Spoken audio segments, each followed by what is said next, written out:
And welcome to Ankit Chaudhary Education. और आज की क्लास में गाइस डिस्कस करने वाले हैं पास्ट ईयर के questions again from the chapter atoms, class 12 physics.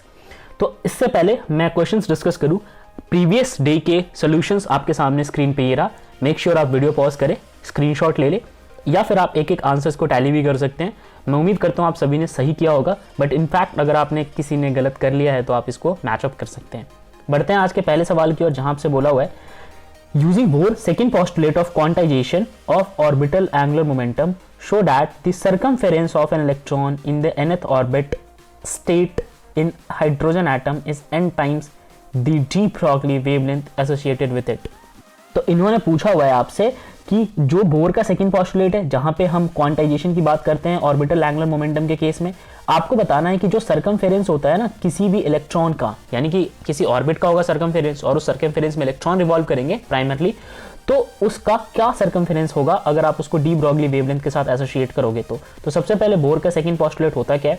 Bore का सेकंड पोस्टुलेट होता है जो भी हमारा एंगुलर मोमेंटम होता है वो होता है NH/2π के इक्वल, राइट। अब यहां से आपने 2π की वैल्यू, 2πr की वैल्यू निकाल लेनी है। कैसे? यहां से 2π इधर भेजो और mv को नीचे भेजो।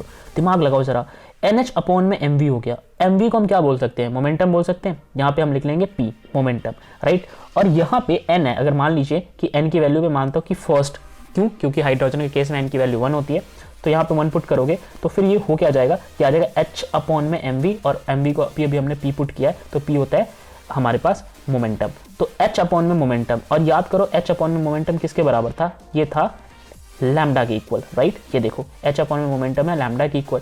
यहां से हमने डी ब्रॉगली का भी इस्तेमाल कर दिया जाने ना अनजाने में, राइट।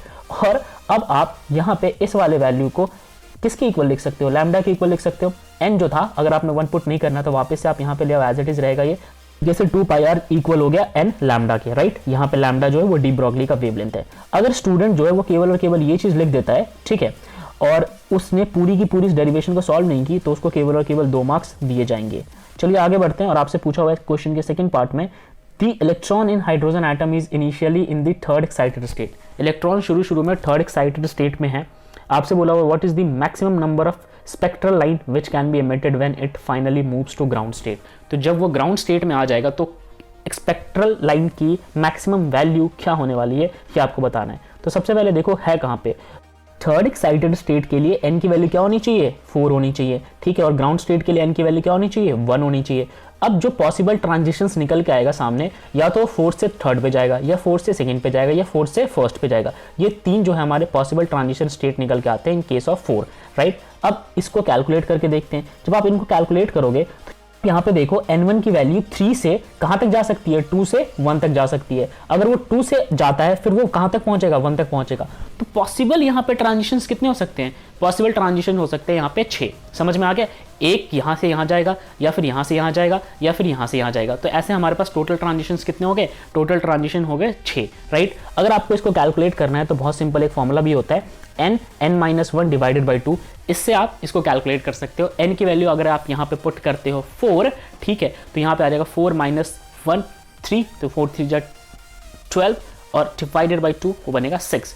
तो ऐसे भी आपके पास आ गया टोटल 6 ट्रांजिशन सीरीज, ठीक है। ये 2012 का सवाल था। आइए बढ़ते हैं अगले क्वेश्चन की ओर, जहां आपसे बोला हुआ है कि जो रेडियस है इनर मोस्ट इलेक्ट्रॉन ऑर्बिट का हाइड्रोजन एटम के केस में वो है 5.3 × 10⁻11 मीटर। रेडियस कैलकुलेट करो जब n की वैल्यू 3 है।